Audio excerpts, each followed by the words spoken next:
Salut, salut. Oui, je viens ce soir, par la grâce de Dieu, m'adresser particulièrement à notre champion Francis Ngannou. Oui, parce que dans son mot, il a demandé sincèrement pardon et nous avons bien reçu son pardon.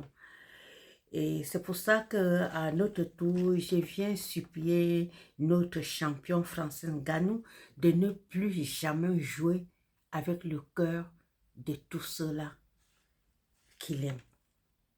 Francis Ngannou, avant nous, on ne te connaissait pas.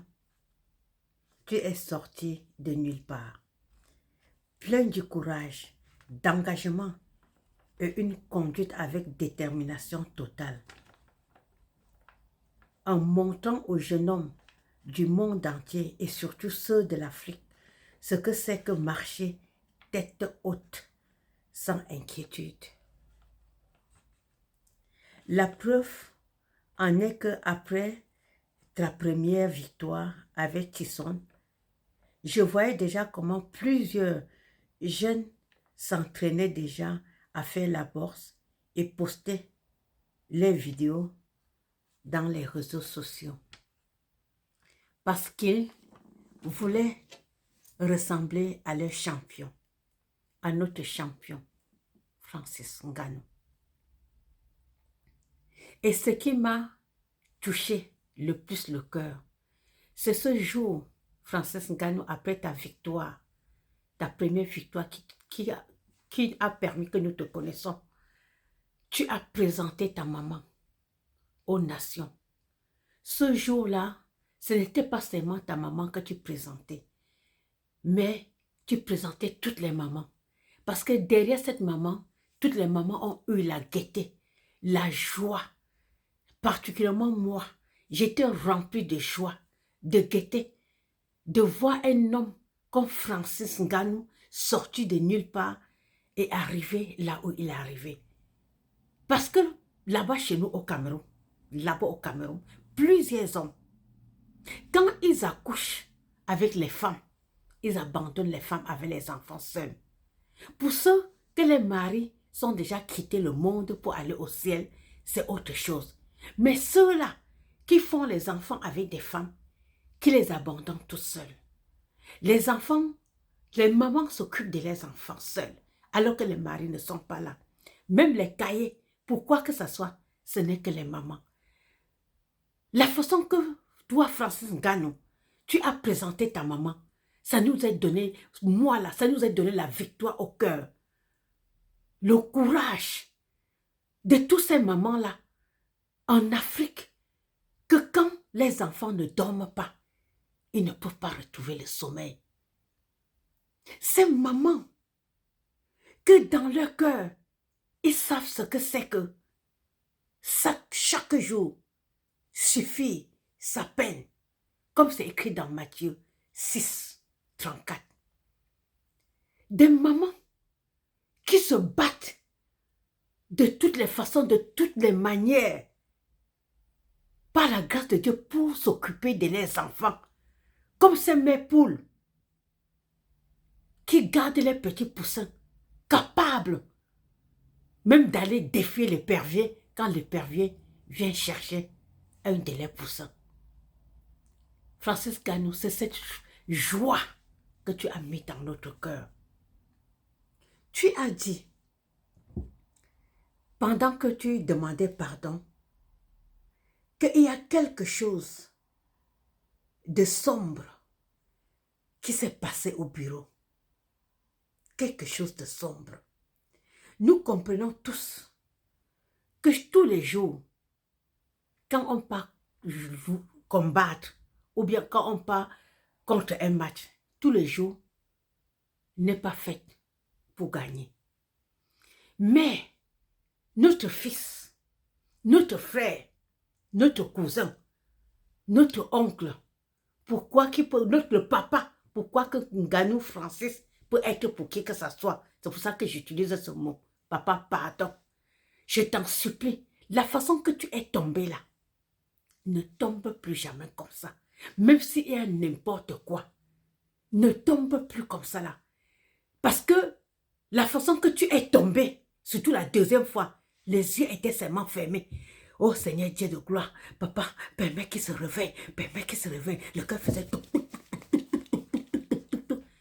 Papa, si tu restais comme ça là, te coucher là, tu ne te réveillais plus.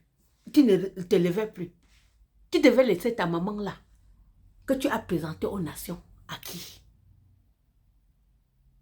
Moi-même, qui est su de loin, seulement avec l'amour de cette maman, mon cœur fait coton, coton, coton, coton, coton. Combien de fois le cœur de cette maman, le cœur de tous ceux-là qui avaient les yeux fixés sur toi le jour-là, Francis Ngannou. Le tombement là n'était pas un tombement sérieux. Papa, s'il y a n'importe quoi, ce genre de tombement ne recommence plus. Ne recommence plus. Parce que nous savons, comme le dit dans Somme 118, que la force vient de Dieu. Nous le savons. Mais, pour rien au monde, Francis Ngannou, nous savons que Antonio Joshua ne peut pas te donner un KO. Même si tu as fait 100 ans, 100 ans c'est beaucoup, même si tu as fait même 1 an sans manger le beignet haricot, ce jeune homme ne pouvait pas te donner un KO. Impossible. Là, je le dis catégoriquement. Même s'il pouvait te taper, mais pas KO. Pas notre champion, pas notre Francis Ngannou. Papa, pardon. Ne recommence plus. Ne recommence plus. Donc le problème là, ce n'est pas seulement penser à l'argent. C'est de penser aussi à ceux-là que tu es sorti de nulle part. Tu as touché leur cœur. Tous ont commencé à t'aimer. Comme moi aussi. Donc, s'il te plaît, papa, ne commence plus et ne tombe plus de cette manière que tu es tombé. Quand tu es venu, quand tu demandes excuse, quand il y a excuse déjà dans ce monde, ça veut dire que il y a eu une faute.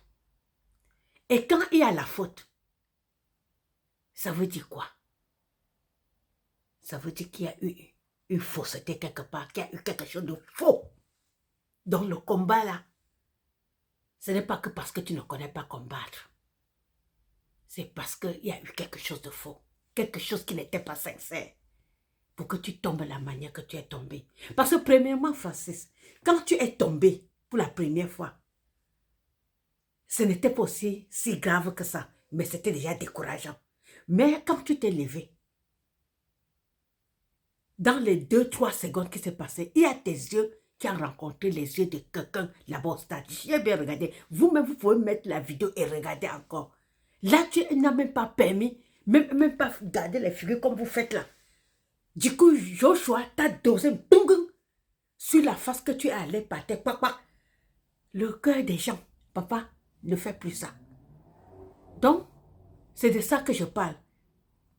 Nous avons bien vu. Donc, ne tombe plus jamais ce tomber-là.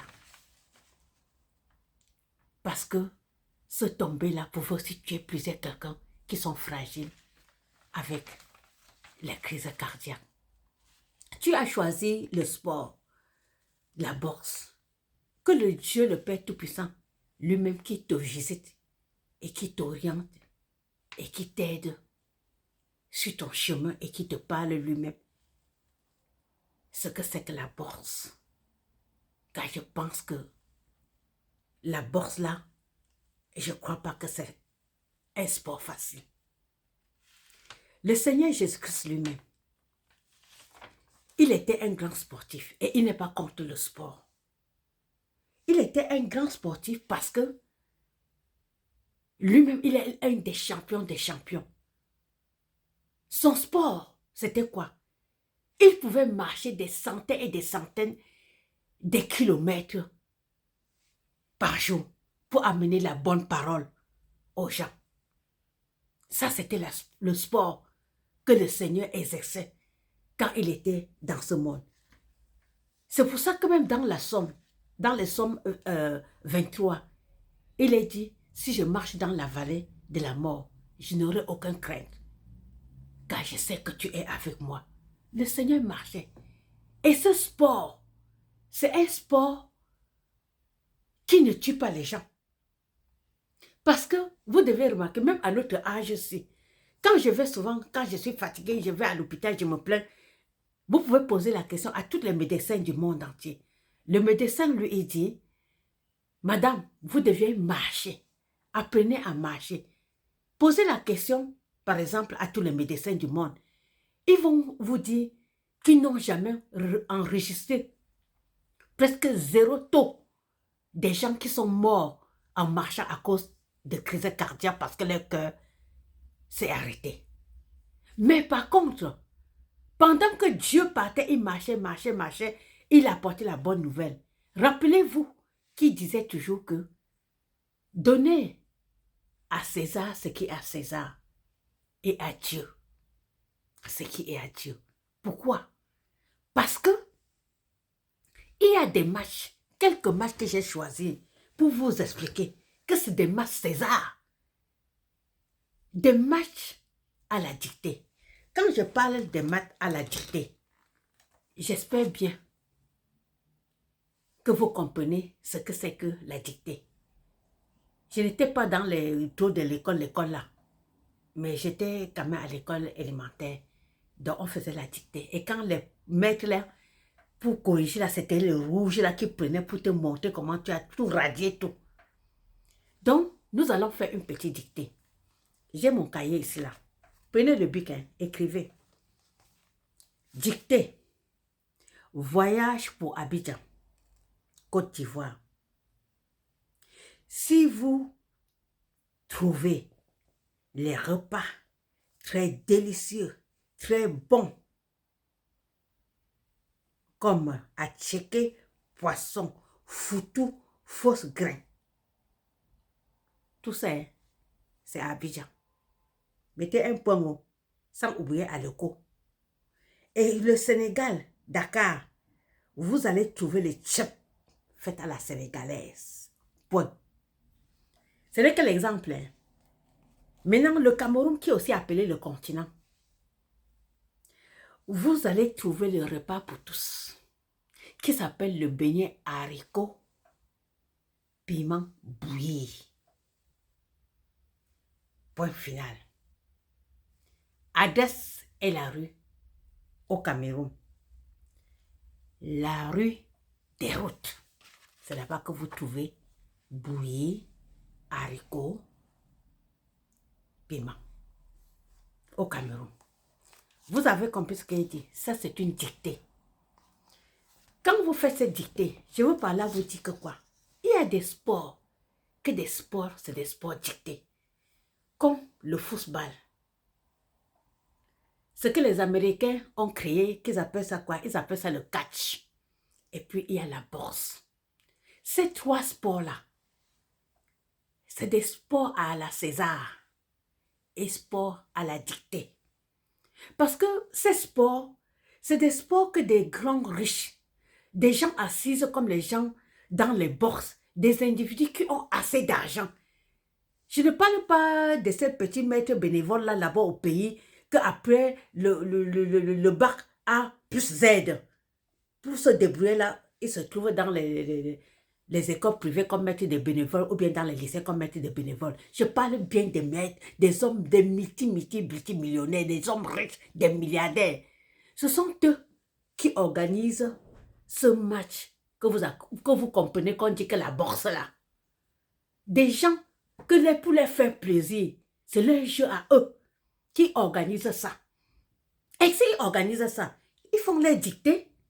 Si leur dictée est là, vous devez faire ce qu'ils veulent, parce que c'est leur argent qui parle. Vous allez faire ce qu'ils veulent parce que c'est leur argent. Vous comprenez ça un peu. Donc c'est de ça qu'il est question. Donc c'est ça les sports dictés. Regardez par exemple le football. Depuis qu'on fait les championnats, là, on gagne les championnats. Pourquoi les Africains n'ont jamais gagné le championnat? Ou bien ce n'est pas les Français qui ont gagné les championnats, là. Ce n'est pas les Africains. Tous les Africains qui jouaient à la France pour gagner, pour emporter le championnat à la France. Est-ce que ces mêmes Africains-là ne savent pas jouer pour amener le championnat en Afrique? Parce que c'est un sport dicté. C'est un sport dicté. Les catchs que vous voyez là, je vous ai cité seulement les trois là. Donc, frère, si vous avez le problème d'émotions là et des nerfs. Quand vous allez regarder le sport là, il faut beaucoup de réservations. Et si vous avez les nerfs, c'est mieux même de ne même pas regarder le sport. Parce que la façon que Francine Ngannou est tombée, si ce n'était pas que Dieu est vivant, c'est que moi-même je devais tomber.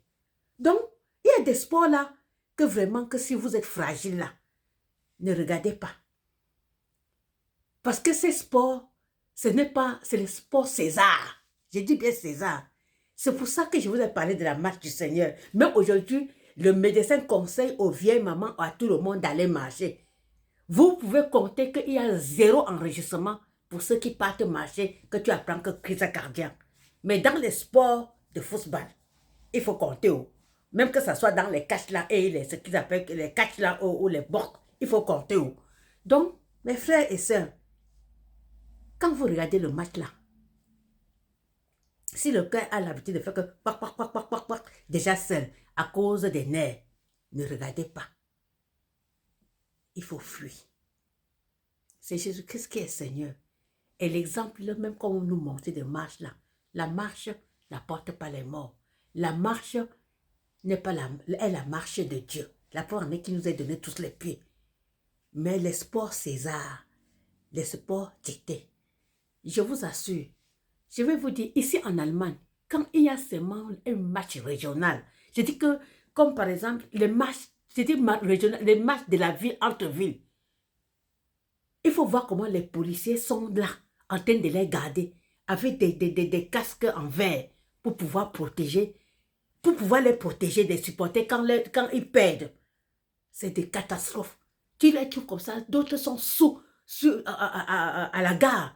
Ils ne savent même plus la direction de la maison seulement parce qu'ils ont perdu le match de football. Hein. Sans compter même des morts qu'on enregistre seulement parce qu'ils sont fâchés.